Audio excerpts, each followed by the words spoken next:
We have a warning tonight from law enforcement about a group of individuals that may be targeting Asian Americans. The Oconee County Sheriff says that the criminals are targeting homes of business owners, of people who have a lot of money or valuables in their homes. He says this isn't the first time burglaries like this have happened. News Edge reporter Janice Yu explains.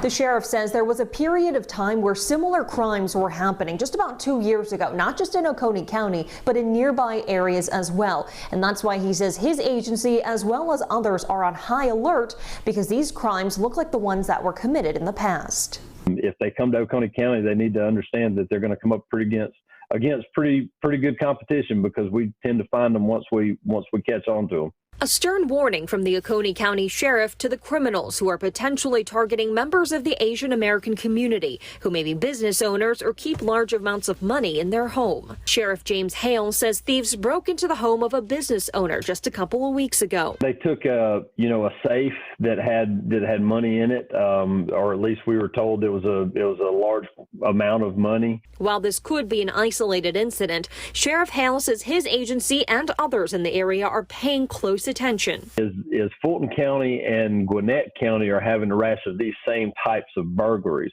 And we've actually had just one burglary here in our county, but because of the previous history we had, we wanted to go ahead and let our citizens know. The previous history he's referring to is a rash of burglaries targeting Asian Americans that happened just about 2 years ago. Hale says they later learned the criminals were coming in from out of state. Several were arrested in connection to the crimes. They were going straight to someone's house. It's almost like they had a list of addresses that they were going to. Hale says the suspicion that there could be an organized group doing the same thing is what prompted him to alert his community and provide tips on how to stay vigilant. Don't let others know that you have large amounts of money, or at least do it in different times. So if you make your bank drop every Tuesday, there's a high likelihood that somebody has watched you do that. If you're going to have a safe at your house, secure that safe in a manner to where it's bolted to, a floor. The sheriff reminds everyone criminals generally break in when they believe no one is home. So if you are home and there is a stranger at your door, don't open the door, but make a noise or talk to them through the door to make sure they know that the house isn't empty.